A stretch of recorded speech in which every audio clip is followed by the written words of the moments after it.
Vamos iniciar a solenidade de colação de grau dos formandos 2018 do curso de Ciências Econômicas da EPGE, Escola Brasileira de Economia e Finanças da Fundação Getúlio Vargas. Convidamos o diretor da EPGE, Escola Brasileira de Economia e Finanças, professor Rubens Penha Cisne, para presidir a mesa diretora acadêmica.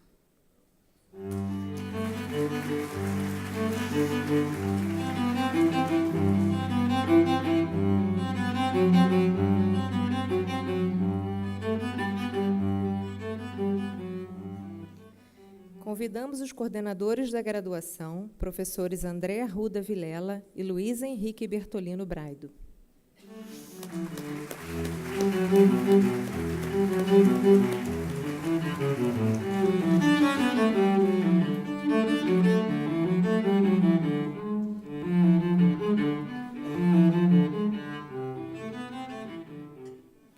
Convidamos o paraninfo da turma, professor Lucas Rover Maestre.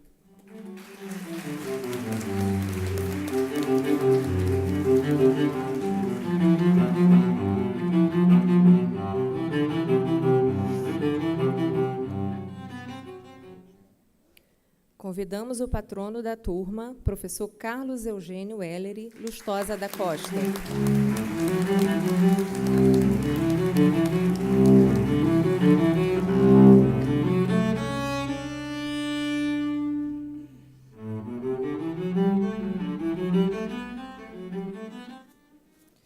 Representando todos os professores da graduação em Ciências Econômicas da FGV-EPGE, convidamos os homenageados. Os professores homenageados são professor André Arruda Vilela, professora Cecília Berriel Machado,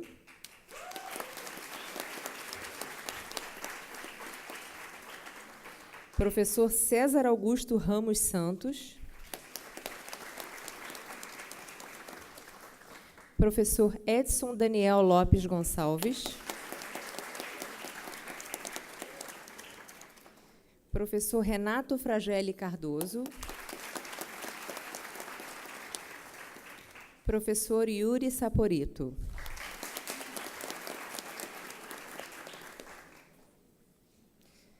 Senhoras e senhores, temos o prazer de convidar os formandos de 2018 do curso de graduação em Ciências Econômicas para ocuparem seus lugares.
Para dar continuidade à cerimônia, passo a palavra ao professor Rubens Penha Cisne, diretor da FGV-EPGE.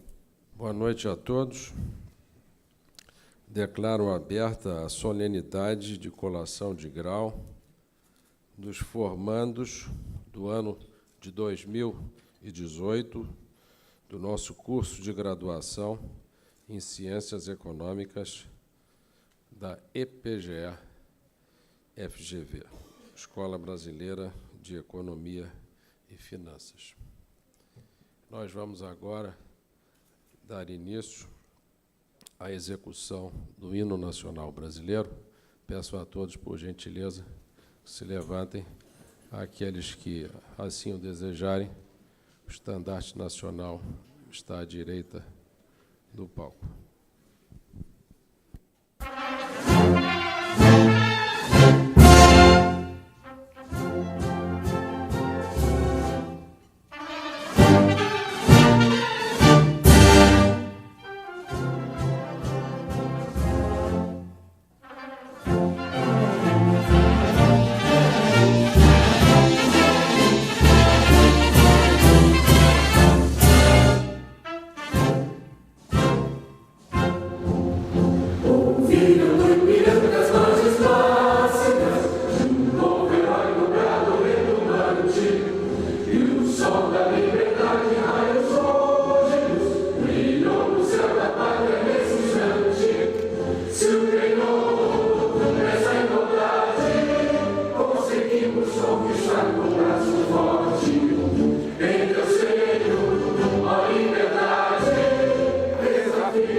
Para dar continuidade à cerimônia, eu passo a palavra aos apresentadores, os formandos Bruna Varela e Clarice Borges.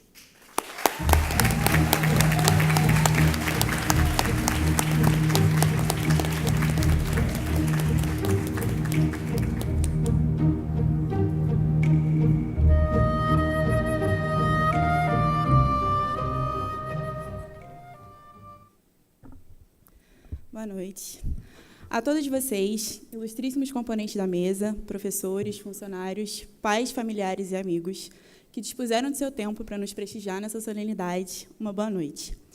Mais que uma mera formalidade, a colação de grau representa o último degrau de uma longa escalada que os formandos aqui presentes vieram galgando ao longo dos últimos 4, alguns 5 anos.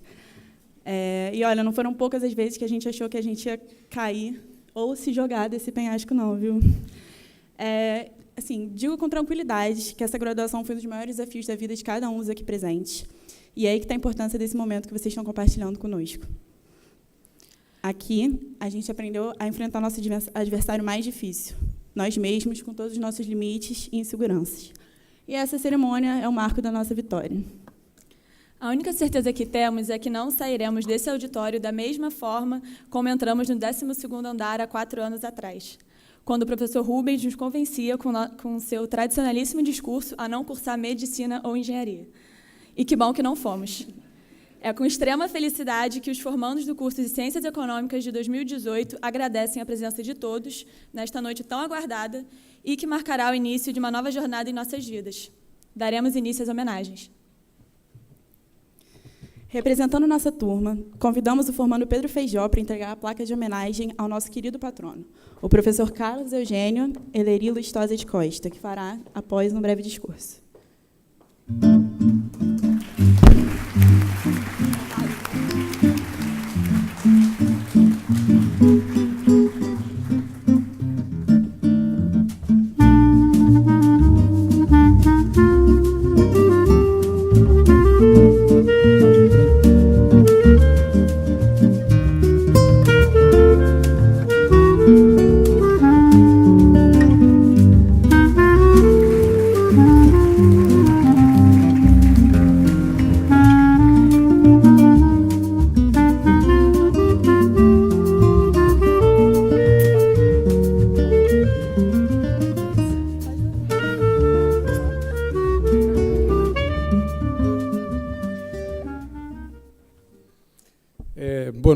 Boa noite, senhores pais, amigos, companheiros, companheiras, todos os familiares aqui.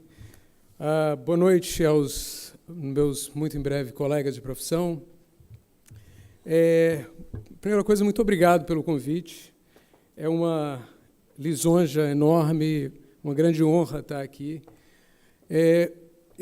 Quando eu me formei, há algum tempo atrás, a gente também convidou um professor do curso, um professor nosso, para ser patrono da turma. Era o Cristóvão Buarque, que depois virou governador do DF e 2 vezes senador da República, né? Mas não fiquem com as expectativas elevadas, não, que eu não devo, muito improvável que eu siga essa profissão. E não é que eu não queira, não, tá? De fato, toda vez que eu vejo as discussões de reforma fiscal, reforma tributária, dá uma vontade enorme de ter acesso àquela tribuna do Senado e poder compartilhar um pouco das ideias que a gente aprende ao longo desse tempo, as coisas que a gente vai aprendendo ao longo desse tempo, poder contribuir para o debate. Quer dizer, eu não queria ir para a política só para aproveitar o fato de que, como dizem, a política é o show business dos feios, né? Mas não é só por isso, não é só para ter o acesso à câmera de televisão, não, mas mais para, de fato, compartilhar, dar uso a tudo isso que a gente aprende ao longo do tempo, né? E eu sei que vocês vão sentir essa mesma ansiedade de fazer isso, de participar, de usar o conhecimento de vocês. E o mais interessante é o seguinte: o que o economista pode fazer hoje em dia? O que vocês vão fazer quando entrarem no mercado de trabalho? E a verdade é que hoje é muita coisa. Os economistas estão em várias áreas de atuação. Tá? Eu estou lendo, quer dizer, hoje você vê economistas trabalhando com política, estudando criminalidade, discriminação, política de gêneros, fecundidade. A gente viu aqui uma imagem do César, nosso colega, que escreveu um livro um artigo sobre como casamentos afetam a desigualdade. Ele tem um artigo sobre a forma como a epidemia de AIDS se espalha e as decisões que as pessoas tomam que levam a essas coisas. Eu, particularmente, estou lendo um livro agora sobre a forma como o ambiente econômico afeta as decisões que a gente toma em termos de criação de filhos. Tá?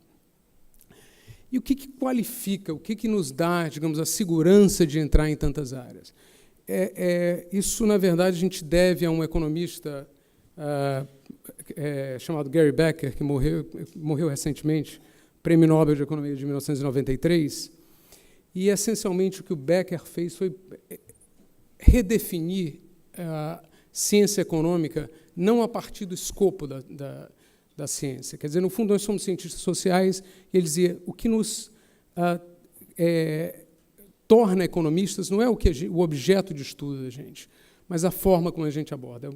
E aí tem uma frase, o filósofo Michel Foucault, ele chamava a atenção, dizia, olha, isso é uma virada conceitual importante, você está definindo a ciência não pelo objeto, mas pelo método. E o que é essa abordagem econômica? Essa abordagem econômica, quando nós, economistas, olhamos para um fenômeno social, a primeira coisa que a gente procura entender é quais são as motivações das pessoas. Por que as pessoas estão fazendo as escolhas que elas estão fazendo? Né? Depois, a gente procura entender como é que... Quer dizer, as pessoas... A gente está estudando escolhas das pessoas, essas escolhas não ocorrem no vácuo. Cada vez que eu tomo uma decisão, afeta as pessoas reagem, e a gente quer saber o produto dessa interação. E a gente trabalha com a ideia de equilíbrio. Tá? E, finalmente, quando a gente quer julgar as várias políticas, as variações, só tem uma coisa que é relevante. Qual o impacto de uma política, de uma decisão na vida das pessoas? O que ele está fazendo para as pessoas? Então, as pessoas são centrais no estudo da economia. Tá? Acontece o seguinte, tudo muito bom, é difícil, a gente leva em consideração as pessoas, os ambientes onde elas tomam as decisões, mas isso se torna complicado muito rápido, se torna difícil, muito complexo fazer essa análise. E aí nós começamos a usar modelos. O que são modelos? Modelos são caricaturas da realidade, são mundos de faz de conta. Tá? Então, deixa eu citar um outro prêmio Nobel, Robert Lucas, prêmio Nobel de 1995, que ele dizia que, olha, que no fundo, nós, economistas, somos simplesmente contadores de histórias, criadores de sistemas econômicos de faz de conta. Tá? Por que modelos? Tá? Por que a gente não pode simplesmente olhar para os dados e ver o que os dados falam?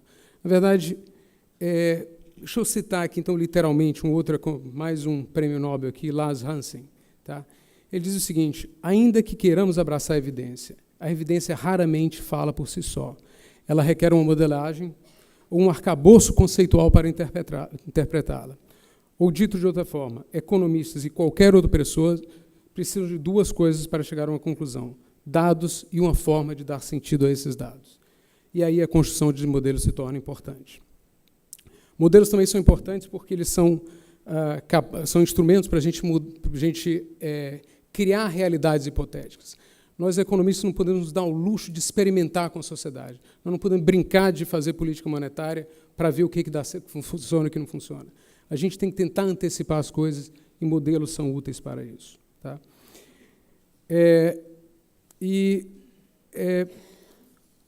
Por outro lado, a gente sabe que modelos, por serem abstrações, eles são imprecisos, não existe um modelo perfeito. Tá? A gente não tem pretensão que os modelos sejam uma forma exata.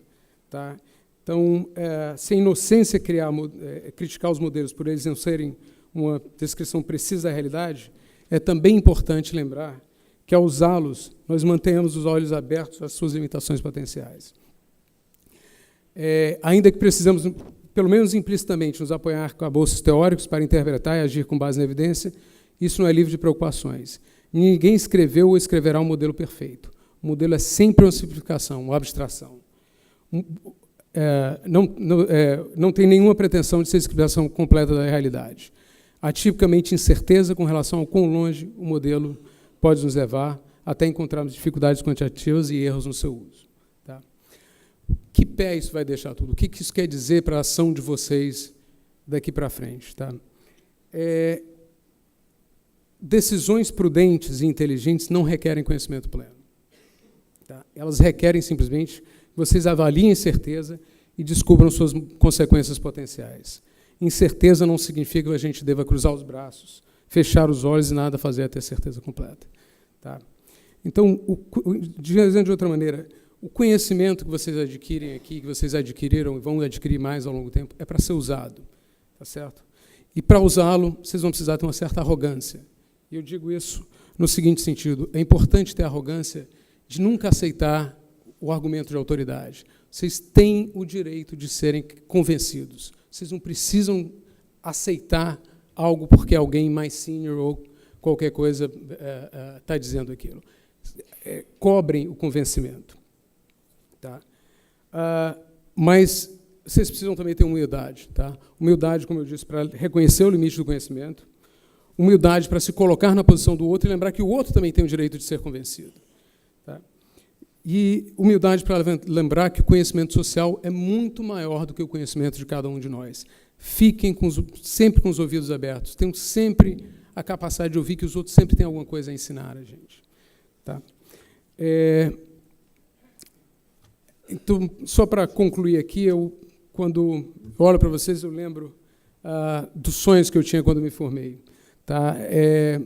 São esses sonhos que me levaram a criar minhas rotinas, organizar minha vida, meu dia a dia, para perseguir para tentar tudo que eu queria fazer da vida.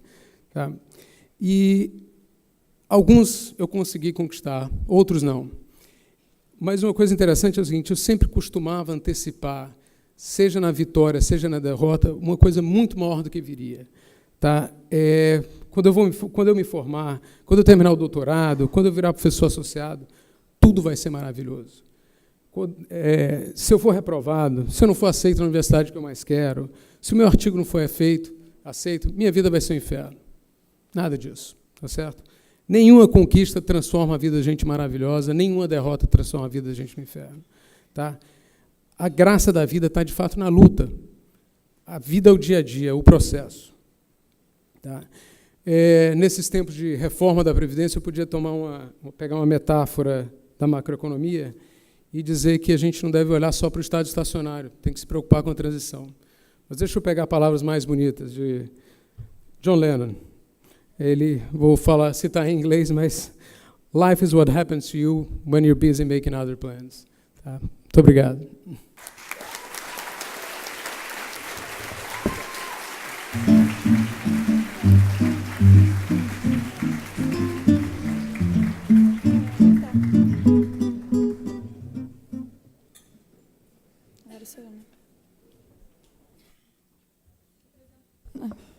Representando a nossa turma, convidamos o formando Dimitri Muniz para entregar a placa de homenagem ao nosso querido paraninfo, professor Lucas Jover Maestre, que, em seguida, fará um breve discurso.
Boa noite a todos. Gostaria de agradecer ao diretor da escola, professor Rubens Cisne, por sempre trabalhar para manter a excelência da IPGE. Gostaria de agradecer aos coordenadores da nossa graduação, André Vilela e Luiz Braido, por fazer esse trabalho tão primoroso nessa coordenação. Gostaria de agradecer ao professor Carlos Eugênio, que sempre foi e continua sendo uma fonte de inspiração para mim. Gostaria de agradecer aos demais professores, aos familiares e amigos que vieram aqui nesse momento tão significativo para os nossos formandos. E gostaria de agradecer principalmente a vocês, turma de 2019, que me ensinaram tanto quando eu ensinava para vocês, e hoje eu tenho a honra e a felicidade de ser seu paraninfo.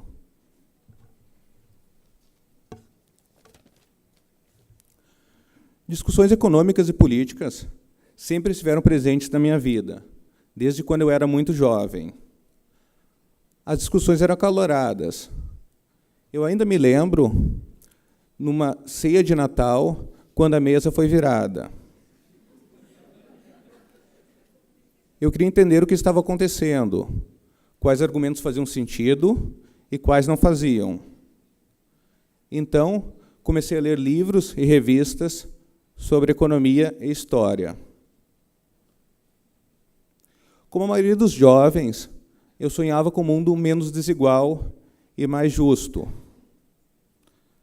Era meados da década de 90, e as economias socialistas haviam entrado em colapso há poucos anos. Todo mundo queria saber o que tinha dado errado.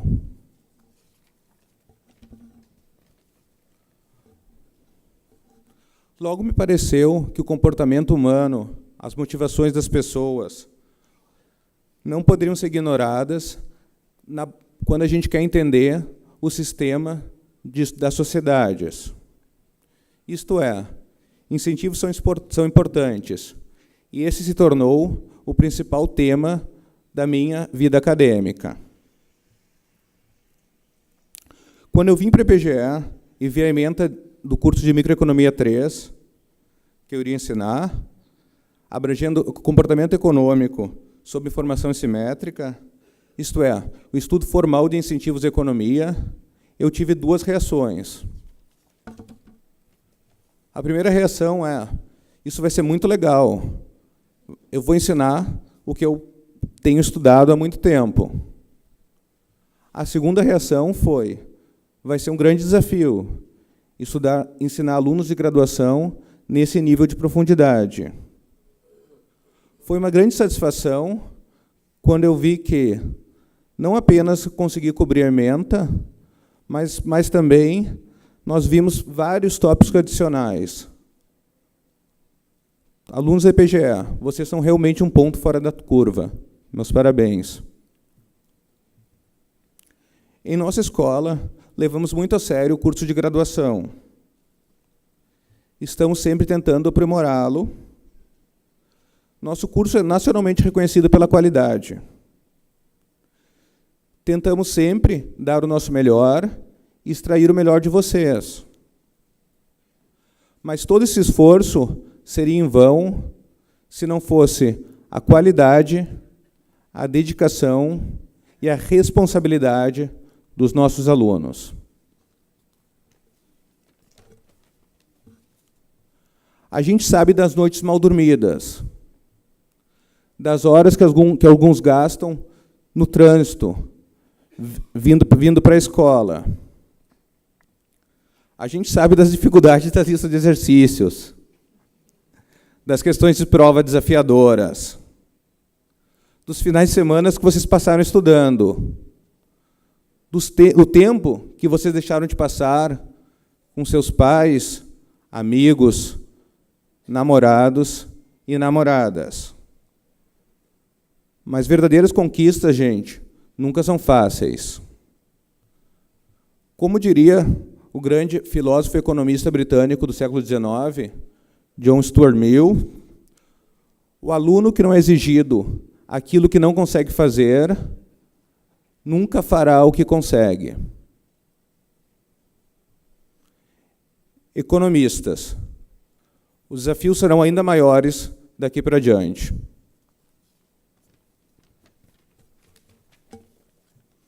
Entender fenômenos econômicos não é fácil. Grandes questões econômicas envolvem o comportamento e a interação de diversos seres humanos conjuntamente. Para isso, criamos modelos, que são metáforas consistentes de questões complexas. Bons economistas não se guiam por premissas ideológicas. Muitos se dizem defensores do livre mercado e, por isso, são contra quaisquer intervenções governamentais. A pesquisa econômica moderna mostra que há grandes ganhos de bem-estar na regulação de mercados pouco competitivos. Mas há também falhas de governo. E agências de regulação podem ser capturadas por poderosos lobbies econômicos e outros interesses difusos. Ao abordar esses assuntos, não se deve estar preso a ideias pré-concebidas. É preciso utilizar o instrumental econômico adequado e buscar genuinamente entender os fatos.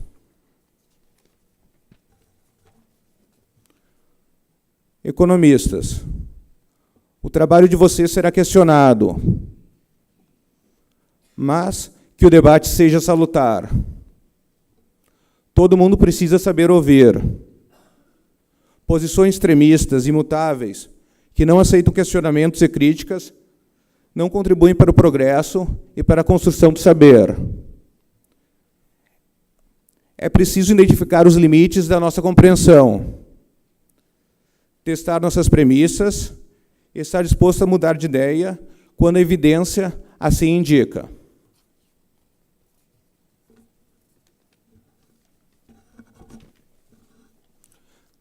Economistas, grandes e novos desafios aparecem a cada dia. Como regular os monopólios digitais? Como lidar com a Google, com a Microsoft, Amazon, Facebook? Qual será o efeito da informatização e da robotização no mercado de trabalho? E qual será o impacto na desigualdade social? Que políticas econômicas que devemos tomar nesse novo contexto, nesse novo mundo? Como mitigar mudanças climáticas com eficiência e como distribuir os custos dessa mitigação de maneira justa? Essas são questões que aguardam vocês, economistas.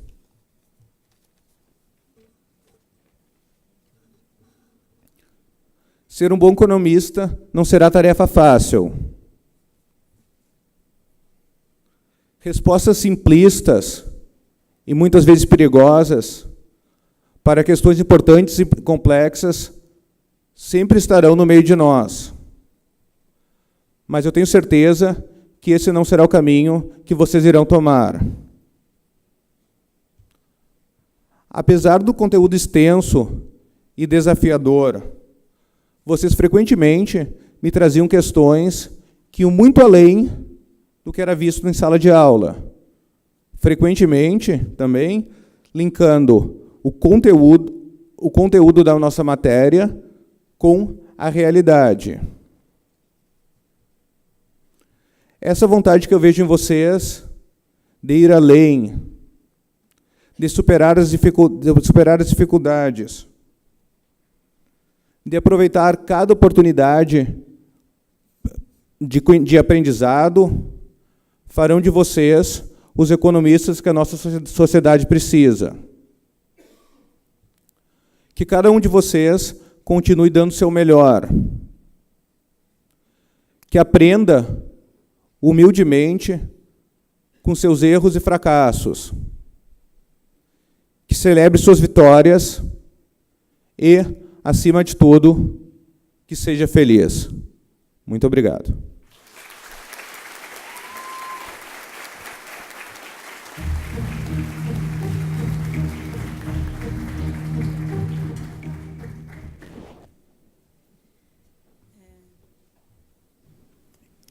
Neste momento, para seguir a cerimônia, chamamos o orador Pedro Melchior para proferir o seu discurso.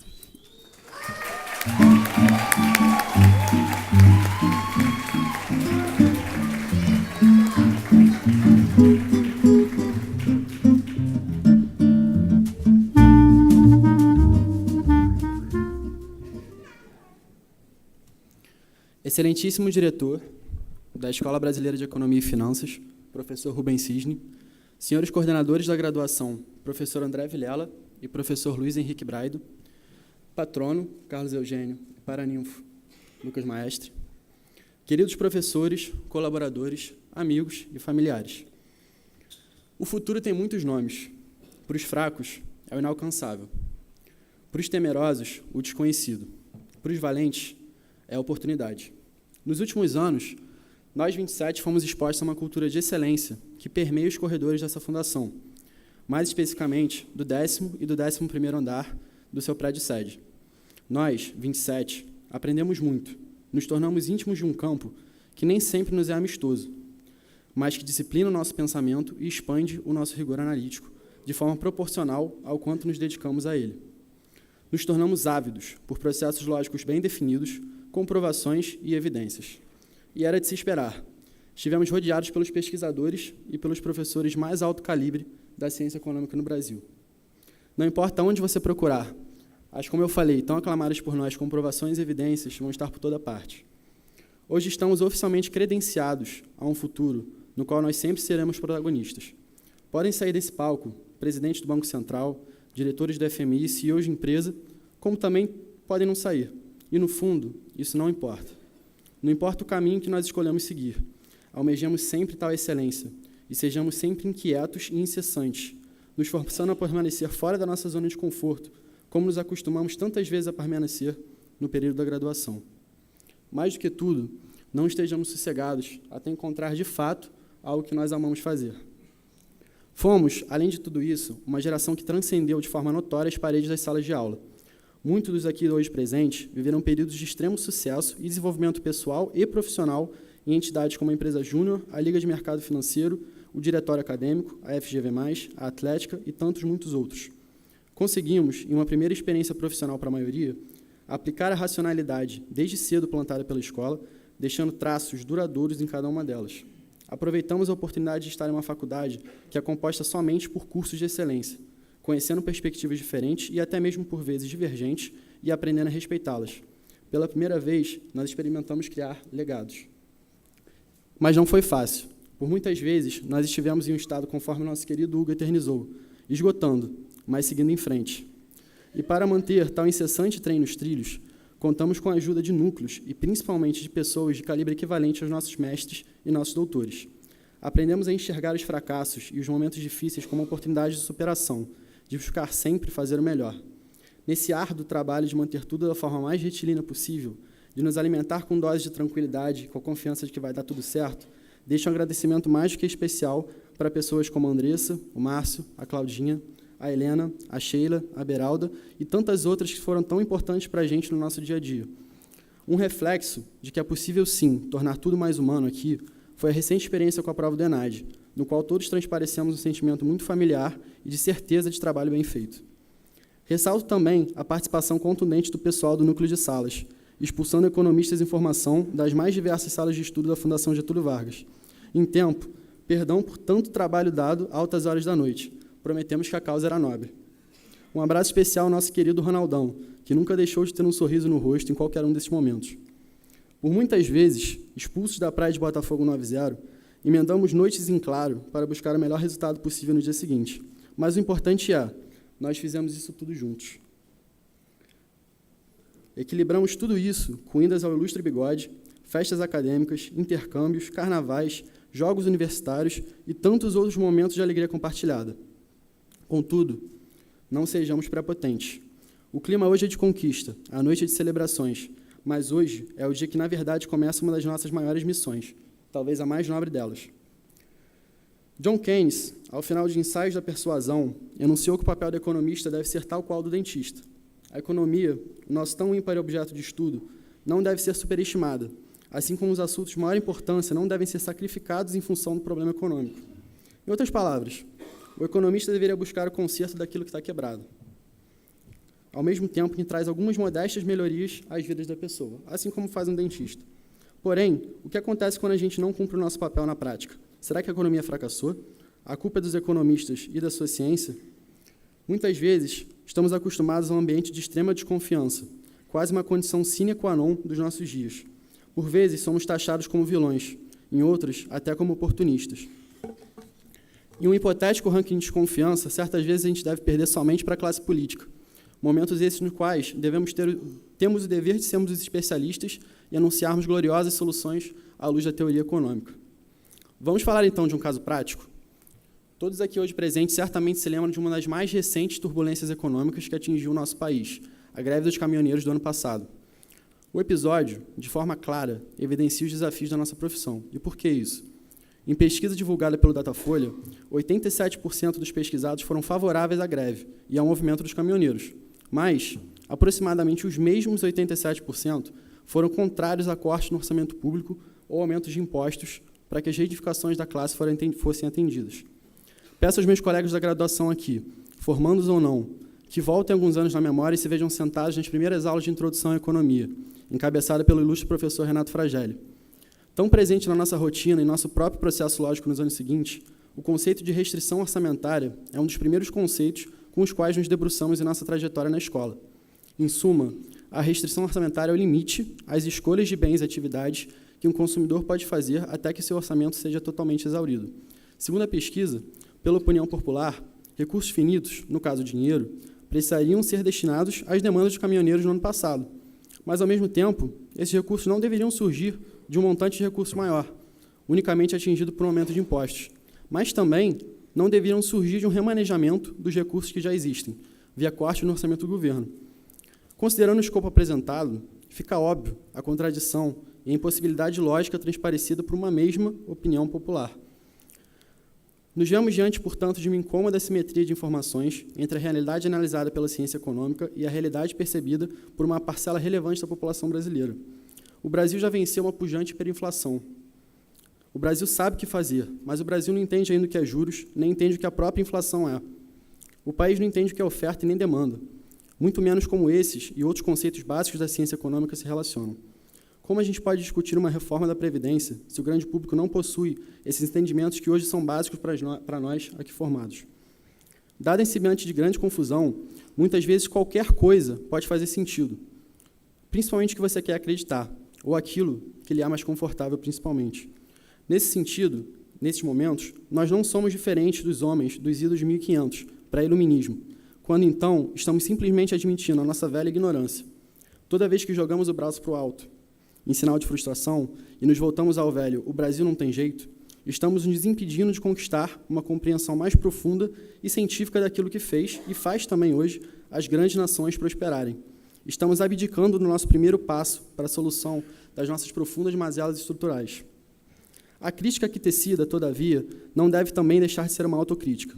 Muitas vezes, acostumados a altas doses de rigor analítico e de perfeição técnica, caímos no feitiço do conhecimento e, com certa falta de empatia, não sabemos como compartilhar o nosso domínio da ciência econômica de forma a iluminar o grande público.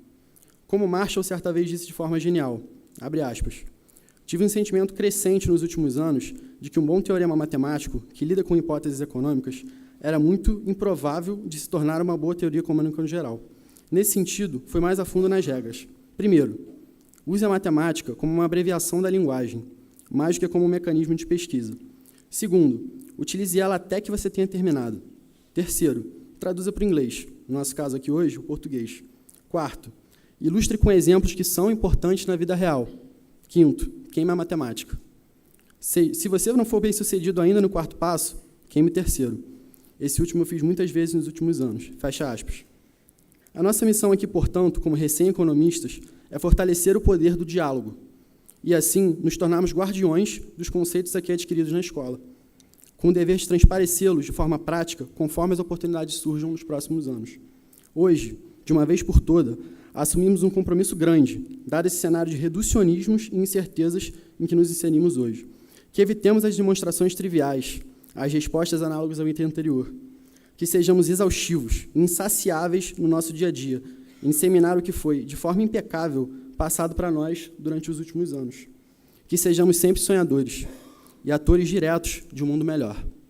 McCloskey, uma das economistas mais completas que tivemos contato durante a graduação, certa vez fez um resumo ímpar desse panorama.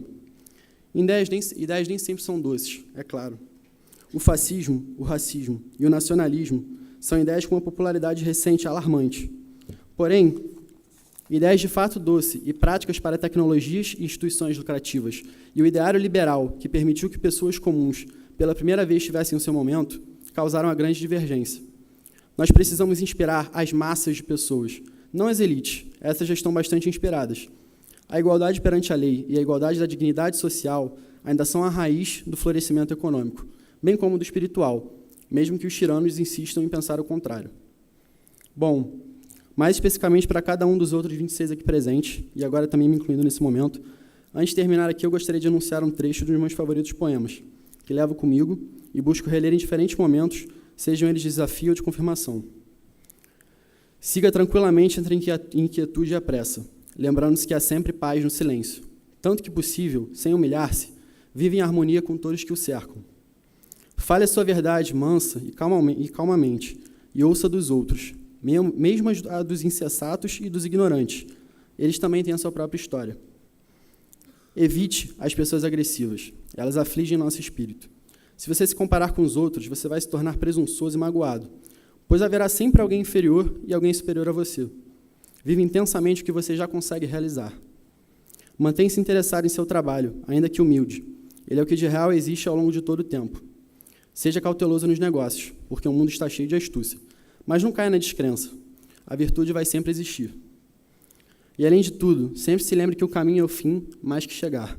A nossa hora, mais do que nunca, é agora. Obrigado.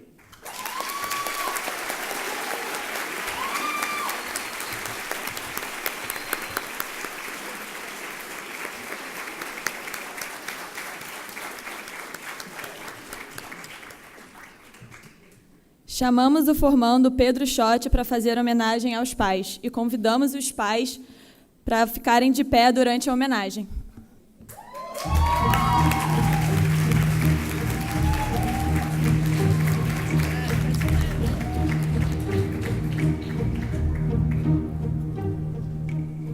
Primeiramente, boa noite.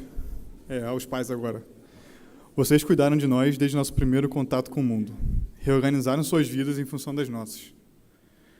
Sempre nos guiando para o caminho mais promissor, aconselhando-nos com aquelas palavras carinhosas e otimistas, quando estávamos ansiosos e cheios de dúvidas sobre o nosso futuro. O amor de vocês nos ajudou a enfrentar essa jornada. Nessa data tão especial, temos algo a dizer às nossas famílias. Muito obrigado. Essa conquista também é de vocês.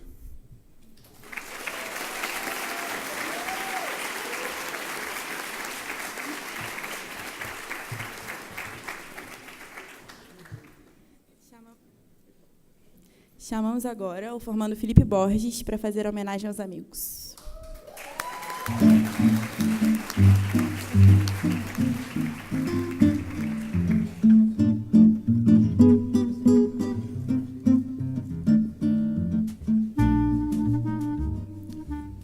Gostaria de fazer uma breve homenagem a todos os nossos amigos que estiveram conosco durante diversas etapas de nossa jornada até hoje, o fim de um ciclo.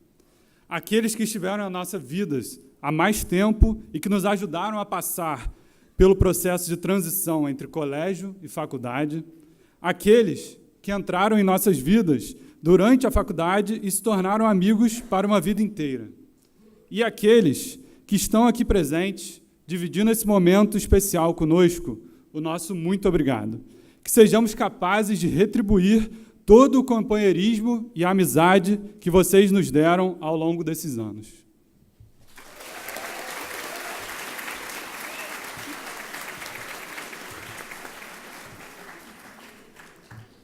Chamamos o formando Hugo Barreto para fazer homenagem aos mestres.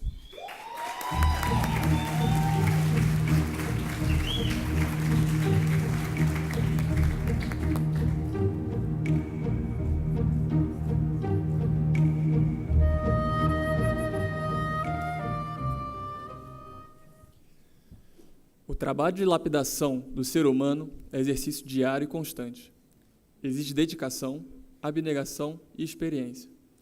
Agradecemos àqueles que compartilharam conosco seus conhecimentos e nos auxiliaram na busca da realização plena de nossos ideais profissionais e humanos. Obrigado.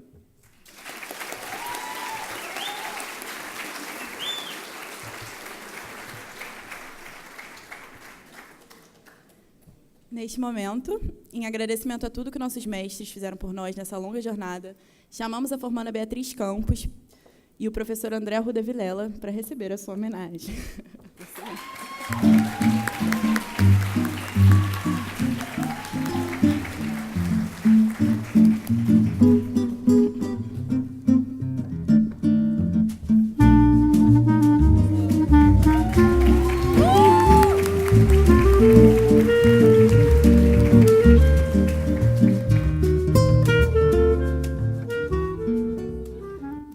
Convidamos o formando Guilherme Neri e a professora Cecília Machado para receber sua placa de homenagem.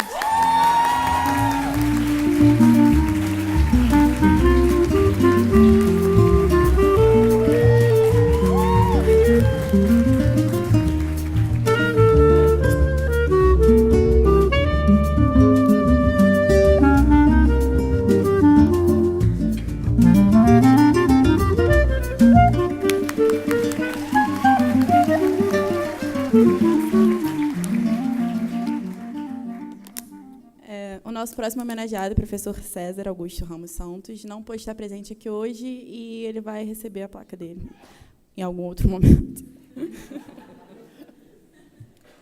Convidamos a formanda Yumi Regatieri e o professor Edson Daniel Lopes Gonçalves para receber sua placa de homenagem.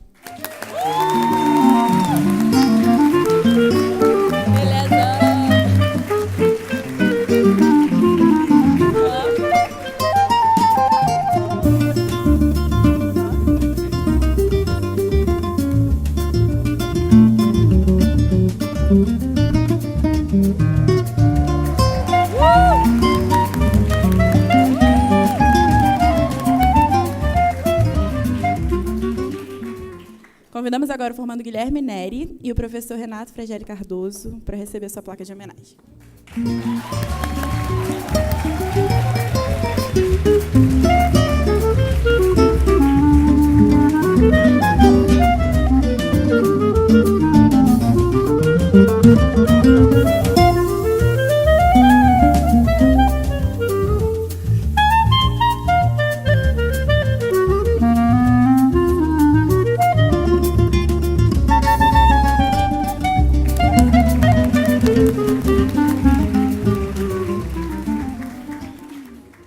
Convidamos o formando Newton Oliveira e o professor Yuri Saporito para receber essa placa de homenagem.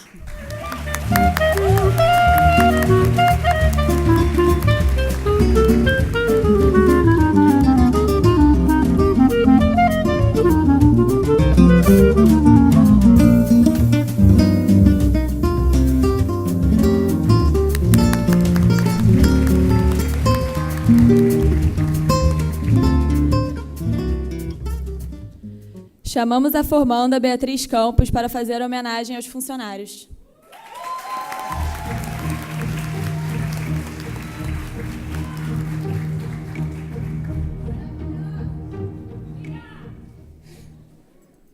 Boa noite. Aos funcionários, queremos agradecer àqueles que se dedicaram a tornar a nossa vida acadêmica mais prazerosa. Estes funcionários se transformaram em nossos companheiros, ouviram nossas perguntas e dúvidas e souberam nos confortar com suas palavras de carinho. Somos gratos por todo o apoio em nossa trajetória. A todos os funcionários, muito obrigada.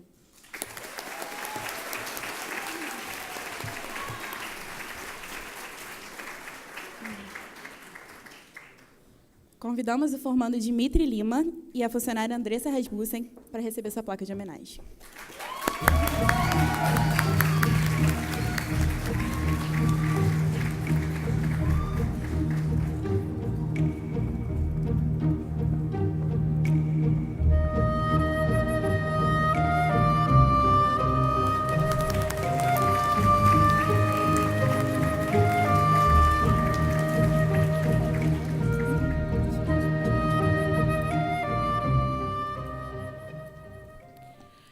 Convidamos a formanda Vitória Mesquita e a funcionária Beralda Conceição de Lima para receber essa placa de homenagem.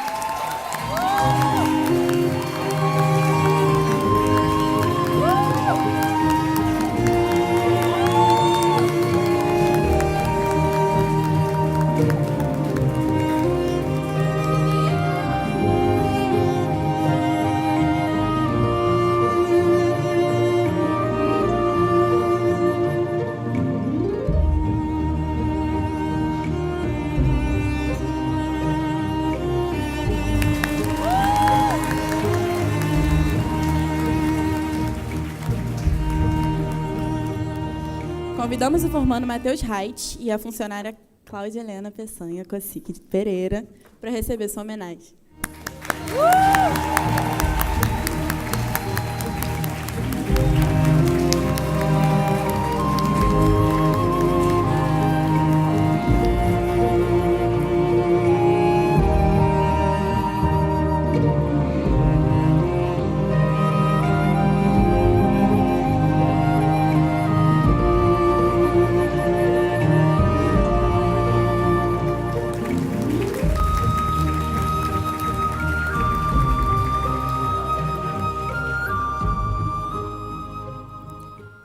Convidamos o formando Gustavo Ferrer e o funcionário Márcio Barros Dutra para receber sua placa de homenagem.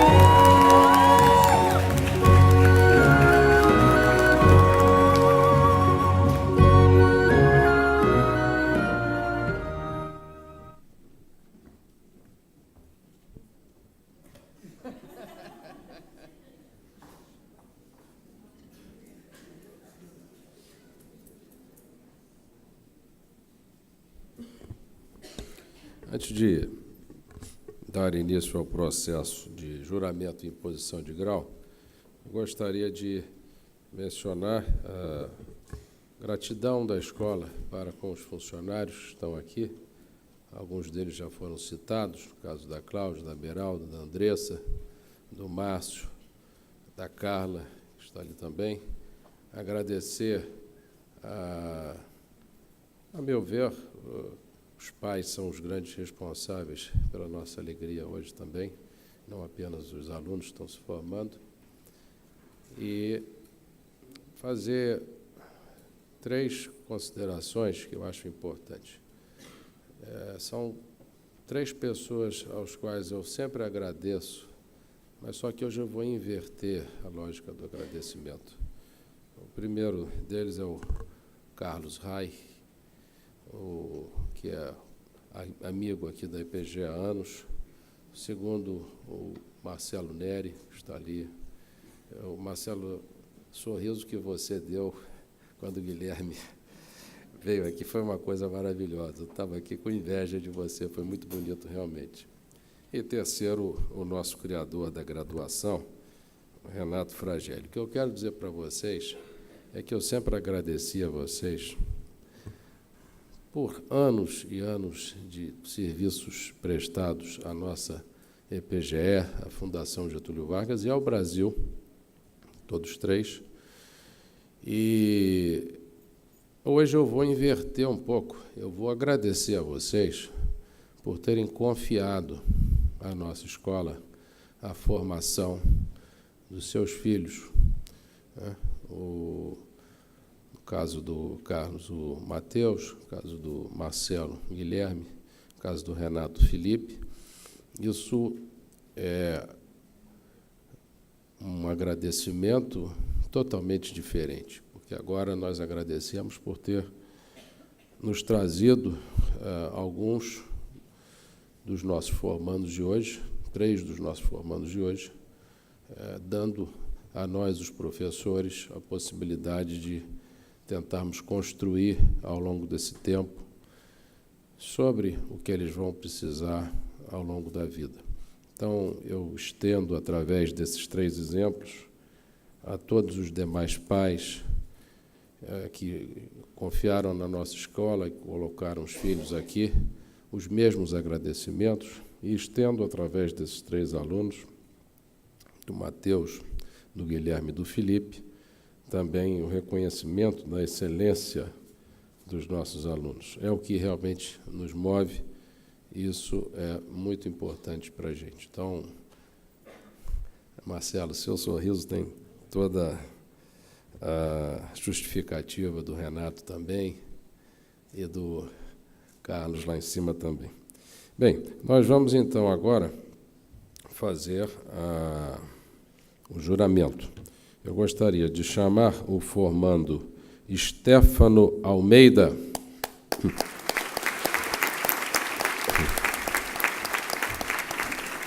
para fazer o juramento que marca o compromisso profissional ora assumido por esses formandos. Peço que todos fiquem de pé, estendam a mão direita e repitam comigo.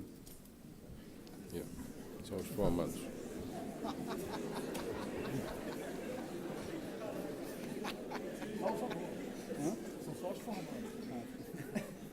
Juro exercer a profissão de economista. Juro exercer visando não apenas a valorização pessoal, mas também a promoção do bem-estar social, e econômico do país, e o desenvolvimento da ciência econômica, e suas aplicações, observando sempre os postulados da ética profissional.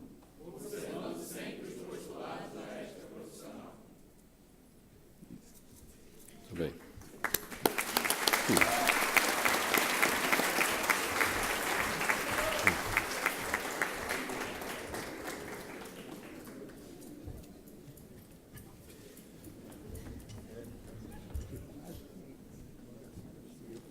Peço, por favor, aos formandos que se mantenham de pé.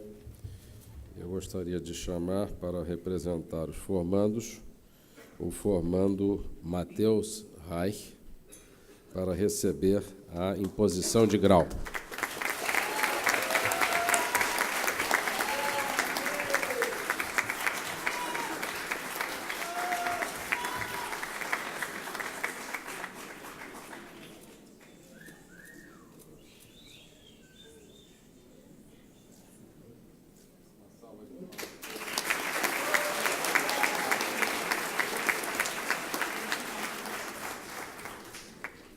Na qualidade de diretor da IPGE, Escola Brasileira de Economia e Finanças, da Fundação Getúlio Vargas, e tendo em vista que os alunos concluíram o curso de Ciências Econômicas, eu, Rubens Penha Cisne, no uso de atribuições a mim conferidas pelo Ministério da Educação, confiro-lhes o grau de bacharel em Ciências Econômicas para que possam gozar dos direitos e prerrogativas concedidas pela Lei da República Federativa do Brasil.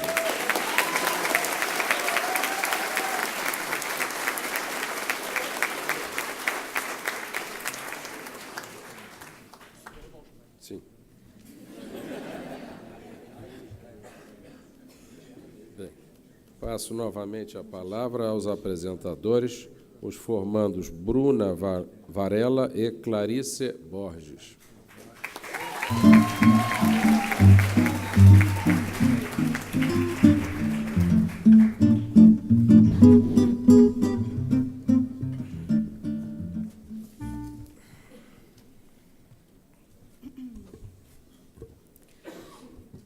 Finalmente, chegamos ao tão esperado momento desta solenidade.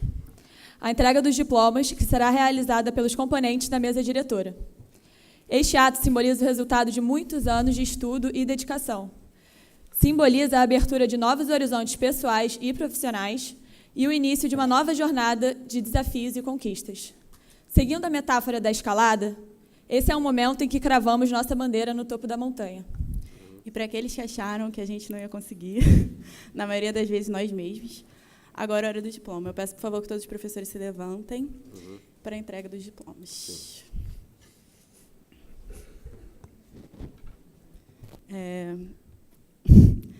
Chamamos agora a formanda Iris Wang.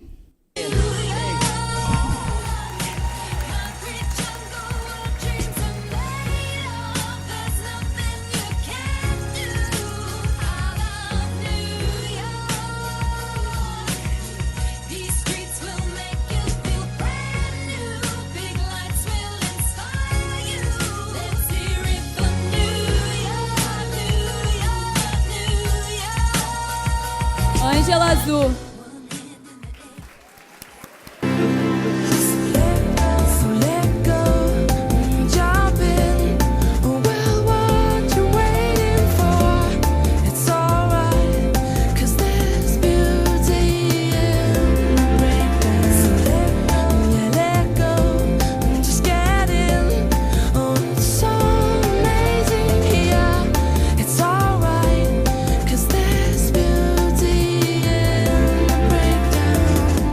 Beatriz Proença Rosa Campos.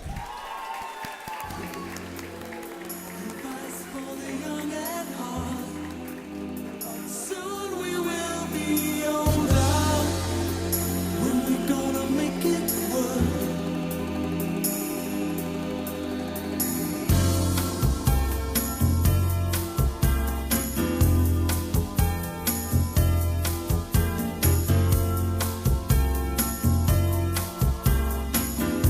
Bernardo Gonçalves Meireles Pinheiro.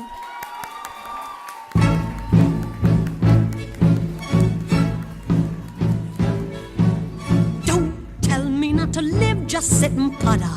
Life's candy and the sun's a ball of butter. Don't bring around a cloud to rain on my parade. Don't tell me not to fly, I simply got to. If someone takes a spill, it's me and not you. Bruna Barros Varela. Bruna Barros Varela. Stars when you shine, you know how I feel. Scent of the pine, you know how I feel. Oh, freedom is mine, and I know how I feel. It's a new dawn, it's a new day, it's a new life for me. No,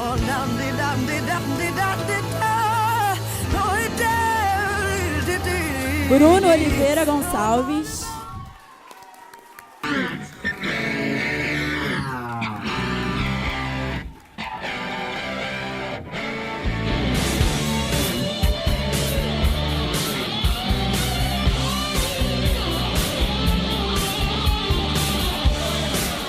Clara Gazon Nava.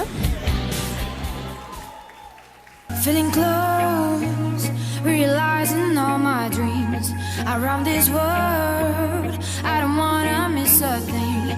I need to fly high or break every stone. If you cross my way, we can go to paradise and higher places, hiding faces that we know. Our whole new universe is coming now. If I could taste it. Clarice Cerqueira Borges. Happiness, more or less, it's just a change in me, something in my liberty. On my mind. Happiness coming and going. I watch you look at me, watch my fever growing. I know just where I am. But how many corners do I have to turn? How many times do I have to learn? All the love I have is in. Dimitri Muniz de Souza Lima. Never thought that it'd be so simple, but I found a way, I found a way. I always thought that it'd be too crazy, but I found a way, I found a way.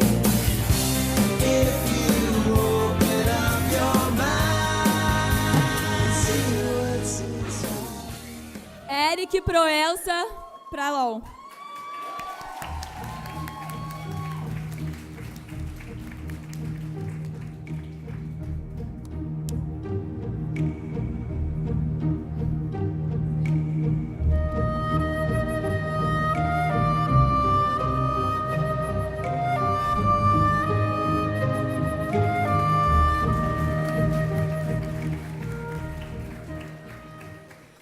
Fábio Cardoso Schneider. Golden slumbers fill your eyes. Smiles awake you when you rise. Sleep, pretty darling, do not cry. And I will sing a lullaby. Felipe de Souza Borges. Some people got the real problem. Some people out of love. Some people think I can solve them. Lord heavens above. I'm only human after all. I'm only human after all. Felipe Nielsen Fragele Cardoso.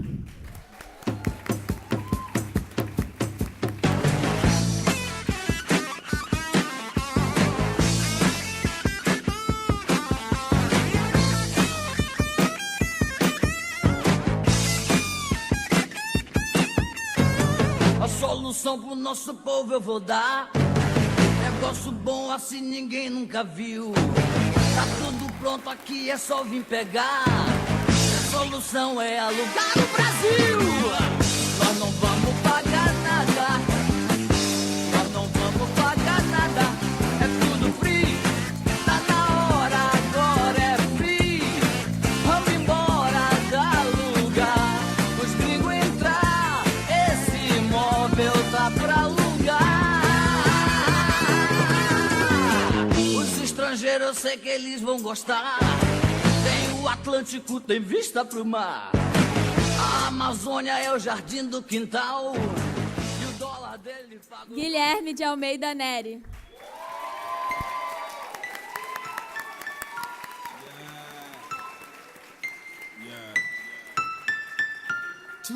What's that on that beat, ho? I'm different, yeah, I'm different. I'm different, yeah, I'm different. I'm different, yeah, I'm different. Pull up to the scene with my ceiling missing. Pull up to the scene with my ceiling missing. Pull up to the scene with my ceiling missing. Pull up to the scene with my ceiling missing. Middle finger up to my competition. I'm different, yeah, I'm different. I'm different, yeah, I'm different. I'm different, yeah, I'm different. Pull up to the scene with my ceiling missing. Pull up to the scene, but my roof gone. When I leave the scene, bet your boot gone. And I beat the pussy like a new song. Two chain, but I got me a few. Gustavo Ferrer Brandão. Mas meu coração é nobre, foi assim que Deus me fez. E deixa a vida me levar. Deixa a vida me levar. Deixa a vida me levar. Sou feliz e agradeço por tudo que Deus me deu. Só posso levantar as mãos pro céu. Hugo Barroso Barreto.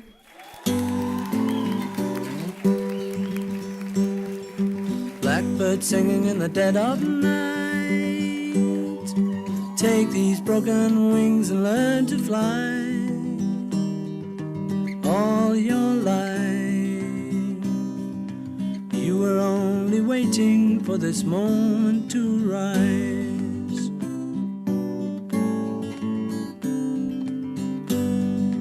Blackbird singing in the dead of night.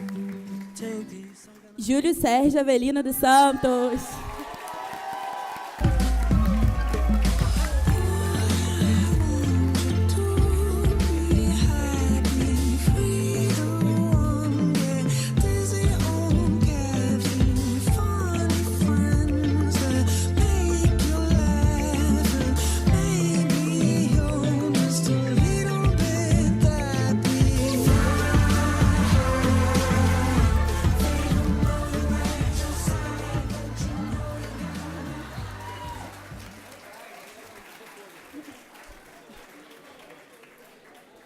Leonardo Metzavani, aqui em paz.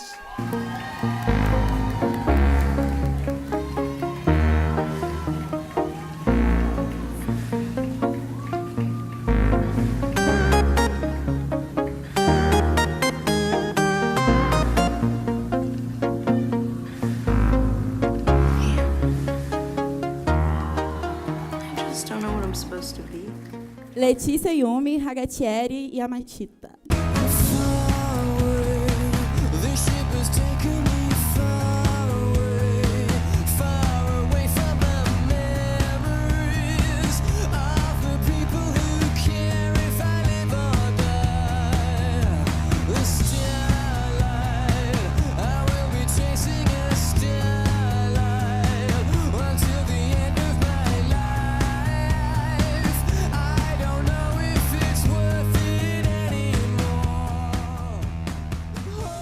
Matheus Richa Sampaio Reich.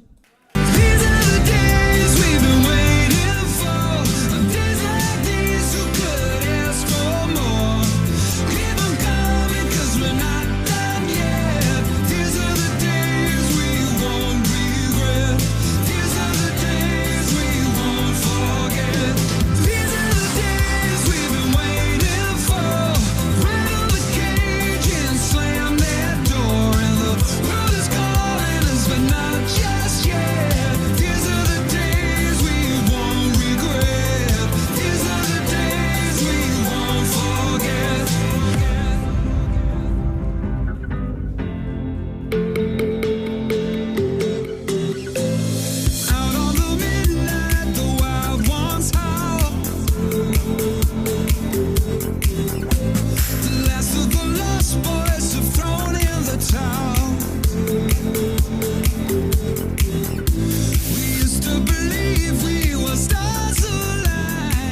Wilton Flávio Oliveira.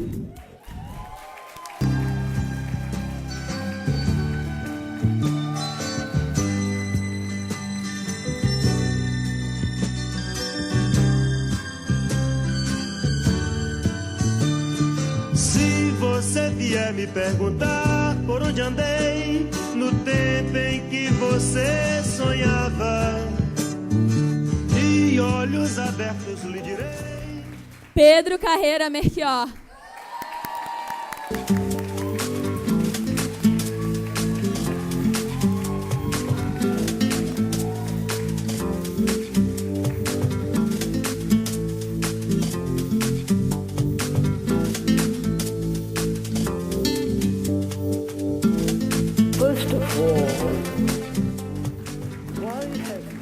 Pedro Feijó de Moraes.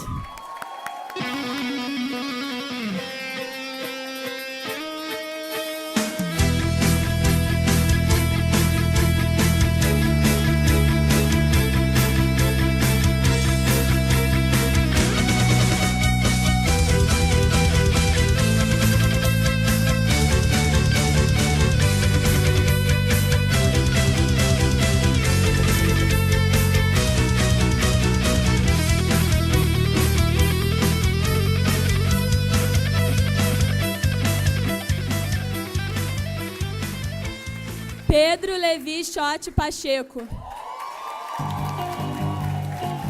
that the young monsieur, madame, had rung the chapel bell.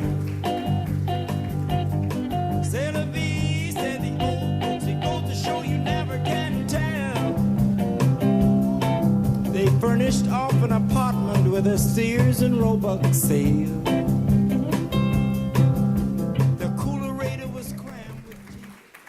Stefano Celano de Almeida.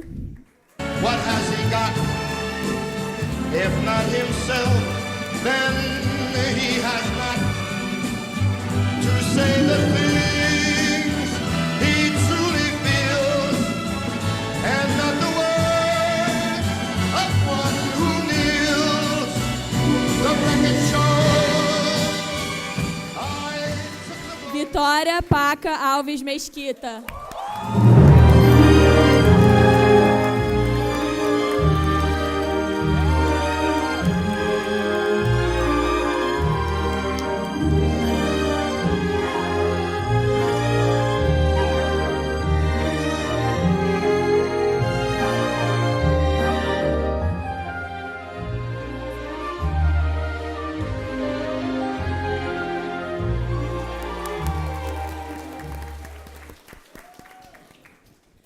Para finalizarmos essa cerimônia, passo novamente a palavra ao presidente da mesa, professor Rubens Penha Cisne.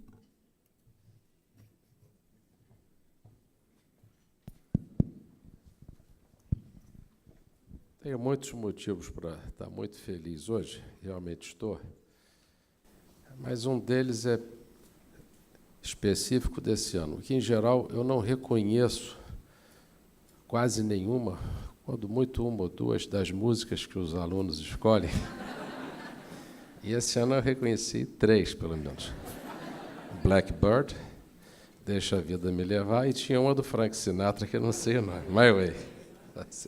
Significa dizer, usando o modelo econômico ao qual o Carlos se referiu, que eu devo ter, do ano passado para esse, rejuvenescido uns 5 a 10 anos.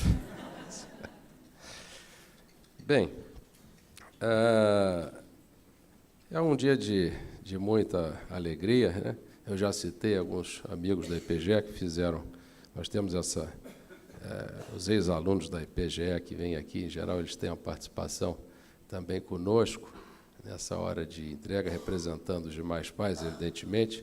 Eu observei o Cipriano Feijó, que está ali, eu não tinha visto o Cipriano antes, também um ex-aluno da IPGE, também um brilhante e grande contribuidor com ideias para nossos cursos, né? Não mencionei também o Carlos, funcionário, que está aqui conosco, e gostaria de mencionar os professores que estão aqui, o Eduardo Campos, o Renato já mencionei, a professora Cecília, o Saporito, o Edson, né, que também têm contribuído para distinção da escola, esse sucesso da escola. No ano passado, nós tivemos um seminário, uma semana antes da formatura. Nós trouxemos aqui o, então, presidente do Banco Central, o Ilan Goldfein, e eu falei, Ilan, faz aí uma saudação para os formandos, e deu tempo de fazer a saudação, foi muito bonito, nós passamos um filme na formatura passada.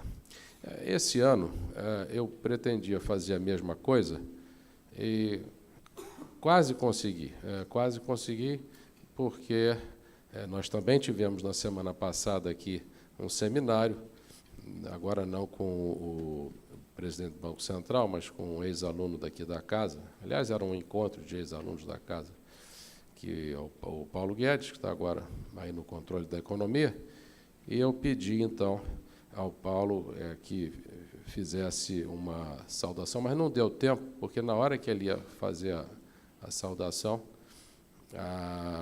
vem aquela enxurrada de gente falar, etc. Mas ele fez, na passagem do discurso, uma menção muito significativa à escola por onde ele passou, antes de ir lá para Chicago, e tem um carinho muito grande pela escola. Aí eu pedi para o pessoal da informática, só para mostrar, vocês tomem isso, porque depois ele mencionou que podem tomar isso, os formandos, como um gesto de carinho dele para com a nossa escola e para com os formandos. Pode passar?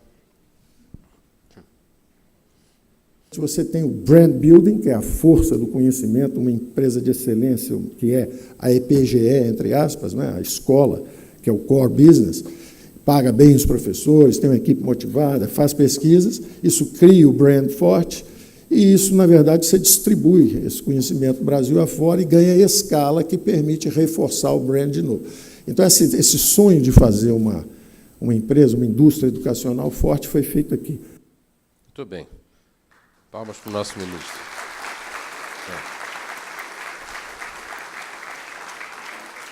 Se algum dos professores reclamar do salário, eu posso dizer que o ministro disse que a escola paga bem. Vai conversar com ele. Bem, eu gostaria de passar uma única mensagem para os nossos formandos, porque os nossos formandos eles vão estar vivendo no mundo. Eu estou aqui com meus 4 filhos, estão aqui, tem um aqui, tem 3 lá atrás, minha esposa também. Agradeço a presença. E, aliás, eu falei para eles que quando eles se formarem, nos agradecimentos aos pais, eu quero que eles incluam os inúmeros programas de televisão chatíssimos que eu tive que ver por causa deles. É um rito de passagem de todo pai. Quer ver um canal, mas ele quer ver outro, você acaba vendo aquele filme chato, mas às vezes é chato demais. O que eu quero dizer para vocês, vocês vão viver num mundo, como o Carlos falou, de muita responsabilidade. O Carlos observou 2 coisas que eu sei que implicitamente estão unidas, mas eu quero uni-las mais ainda. Ele mencionou a necessidade de observação do método. Isso é muito importante. O país está com um problema político. Ok, existe um método para se passar de uma transição de um sistema a outro, um método do Estado Democrático de Direito. Então, quando a gente se apega ao método, muitas vezes o que decorre do método não é exatamente o ideal, mas é através dessas aproximações sucessivas, usando o método, que a gente vai caminhando, né? A gente viu no mundo todo uma série de críticas após as nossas escolhas aqui, e críticas injustificadas, porque nós usamos o método adequado, os resultados eles são algo secundários, porque eles mudam com o tempo, né? Então, o Carlos mencionou depois uma coisa muito interessante, que são as adversidades da vida, que a vida não se caracteriza só por conseguir o emprego que queria, ou conseguir estar no lugar certo, na hora certa, etc., que há dificuldades. Implicitamente, ele mencionou o que mencionara anteriormente. Quando houver dificuldade, use o método. A vida é o próprio método. A persistência, a paciência, a persuasão, esse é o método. Os resultados, às vezes, não são exatamente os melhores no curto prazo, mas a gente vai evoluindo através do método. Então, essa observação do Carlos eu achei muito interessante, porque ele fez menção ao método, depois ele fez uma menção implícita ao uso do método, e eu estou querendo juntar essas duas pontas para mostrar como isso é importante, Carlos, que você, a mensagem que você passou. Se você usar essas características, a coisa vai andando do jeito que pode andar. Mas é aquela velha história. Caiu 5 vezes, não tem problema. Ralou o joelho, etc., se levanta 6. Esse é o ponto básico desse tipo de método da persistência. Vocês vão viver num mundo em que há uma série de direitos que foram adquiridos, algumas vezes as pessoas chamam de direitos mal adquiridos aqui e ali, mas vão ter que fazer frente a uma série de obrigações em função de coisas que aconteceram no passado. É preciso ter em mente que essas obrigações, elas são sempre passíveis de negociação. E os argumentos, um dos argumentos importantes para a negociação é lembrar que o método que foi usado para gerar os direitos que os mais jovens vão ter que pagar lá na frente foi um método democrático de direito, Estado de Direito, há pouco tempo. Entretanto, porém, o sistema democrático ele sempre embute dentro de si uma pequena e, em geral, sonolenta semente de tirania. Que tirania? A tirania se decorre do fato de que a representação em qualquer votação, de qualquer decisão que gere ao longo do tempo resultados, não terá incluído todos aqueles que passarão por esses resultados. Aqueles que ainda não nasceram, aqueles que ainda não votam, sempre fazem falta nas decisões democráticas.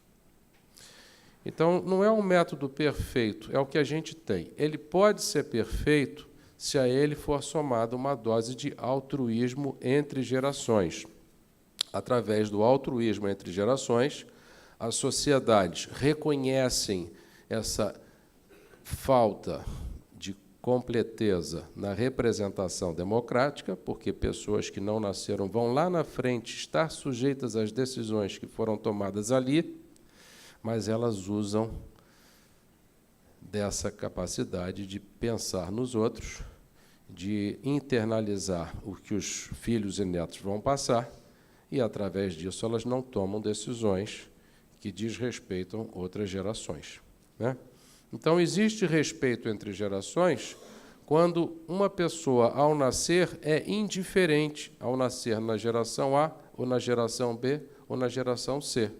Entretanto, se uma pessoa nascer numa geração em que ela tem uma série de fardos, dívida pública, passivos previdenciários, meio ambiente se degradando, direitos adquiridos aos quais há uma certa discórdia, se ela, e além disso, um estoque de capital físico depreciado, buracos nas estradas, estoque de capital humano depreciado, dificuldades na educação, estoque de capital social depreciado, muita gente brigando com muita gente.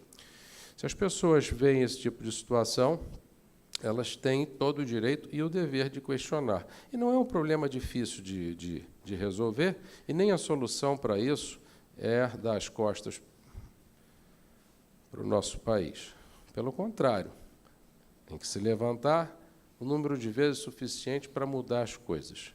E a responsabilidade social da nossa escola é essa, é tentar fomentar o desenvolvimento, o crescimento, a amizade, a persuasão, como o Carlos também colocou, sem argumentos de autoridade, nem aquele argumento de autoridade temporal, nem o pessoal, né?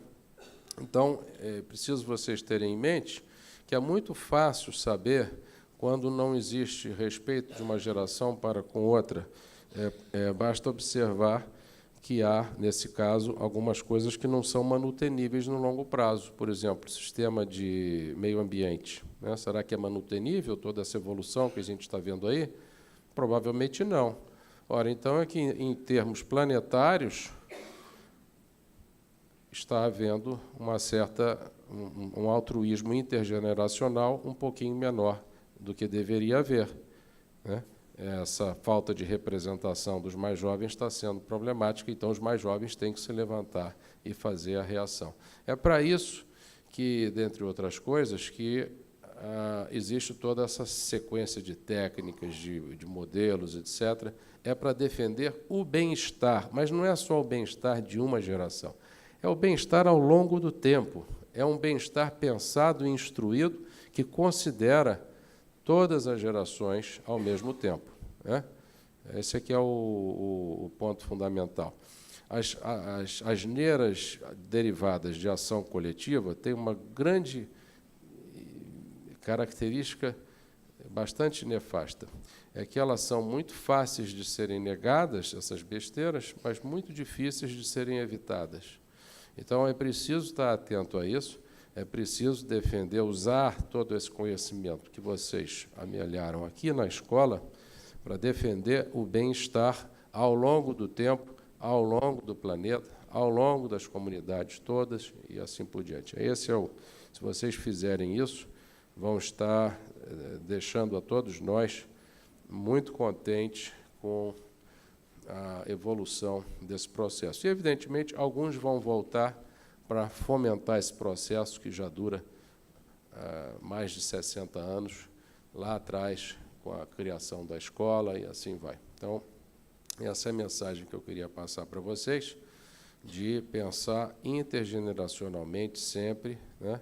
Nada daquele negócio, vamos fazer hoje, que o Brasil sempre teve uma mania de pai-governo, né? Não, faz aí, não, deixa aí que depois alguém limpa. É o pai-governo. Não, tem alguém que vai fazer. Recentemente, passou a incorporar o pai-governo tio futuro. Faz aí uma regra que não pode fazer isso, isso, isso. Quando estourar, vai estourar a regra. Não pode, está na regra.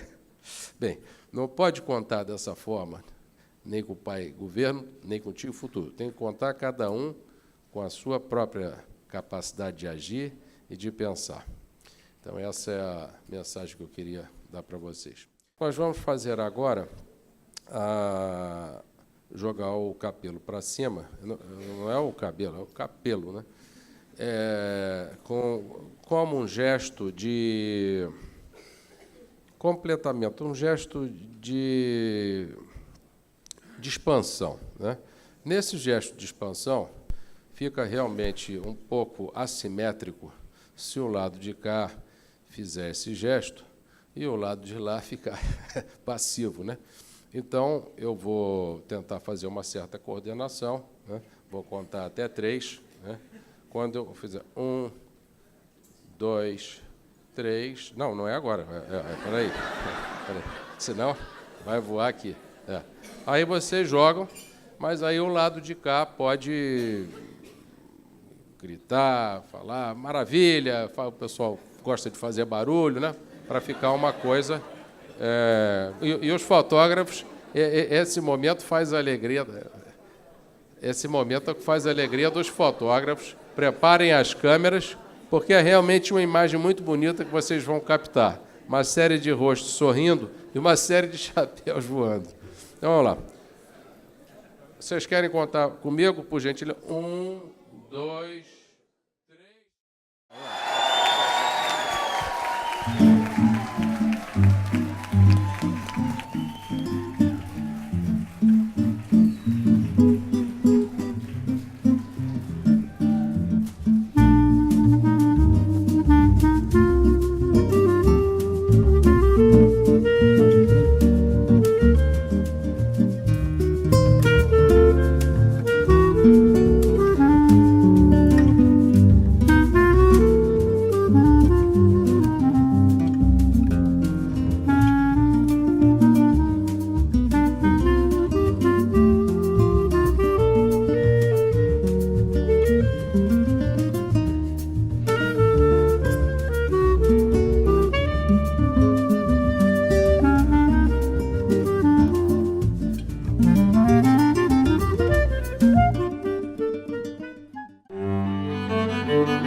Thank you.